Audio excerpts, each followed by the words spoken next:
শেষ এক হ্যাঁ ইয়ার যে মুরব্বী বলেছেন ইয়া নবী বলার কারণে যদি আমরা জাহান্নামে যাই, আমরা জাহান্নামে সবাই একসাথে নবীকে ইয়া নবী বলে বলে সালাম দেব। রাজি আছেন কিনা বলেন? আর উপরে বলেন রাজি আছেন কিনা? সেই জন্য নবী পাওয়ার রাস্তা হচ্ছে আমার খাজাইনে পুরি। নবীর প্রেম অর্জনের পদ্ধতি প্রথম স্থান বা বিশ্বের মধ্যে সর্ব একটা মার্কাজ বিশ্ববর্গ আউলিয়া কুল সম্রাট বিশ্ব শান্তির মন্দিরের পাকদরবার শরীফ।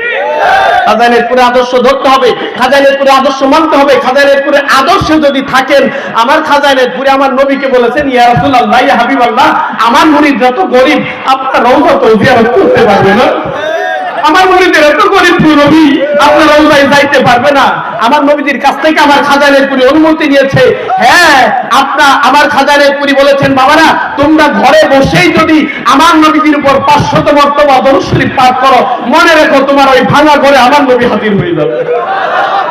আর যার অন্তরের ভিতরে আমার মদিনার নবী কামলেওয়ালার ভালোবাসা আছে, যার অন্তরের ভিতরে দয়াল নবী রাহমাতুল লিল আলামিনের প্রেম আছে, যার অন্তর নবীজির ইয়া নবী সাল্লাল্লাহু আলাইহি ওয়াসাল্লামের সঙ্গে সঙ্গে চোখের পানি ছেড়ে দিয়ে কান্দে, আমি মনে করি ওই মানুষটা একজন কামার হতে পারে, সে কুমার হতে পারে, সে মুচি হতে পারে, দিনমজুর হতে পারে, যার চোখ দিয়ে কেতুর গলতে পারে, নাক দিয়ে পেটা গলতে পারে, শরীর দুর্গন্ধ হতে পারে, তার অন্তরে মদিনার নবী আছে তো সে আমার বুকে জড়ায়, আমি তার বুকে জড়াই দিতে দ্বিধা বোধ করবো।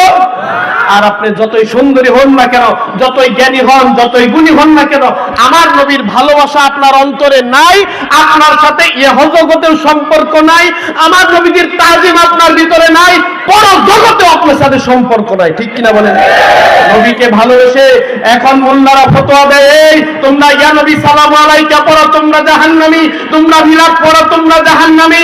আমি বলি হ্যাঁ, নবীকে ভালোবাসার কারণে যদি জাহান্নামী হতে হয়, নবীর উপর কিয়াম করার কারণে যদি জাহান্নামী হতে হয়, আমরা ওই জাহান্নামে যেতে রাজি। ঠিক কিনা বলেন? জোরে বলেন ঠিক কিনা? সেই জন্য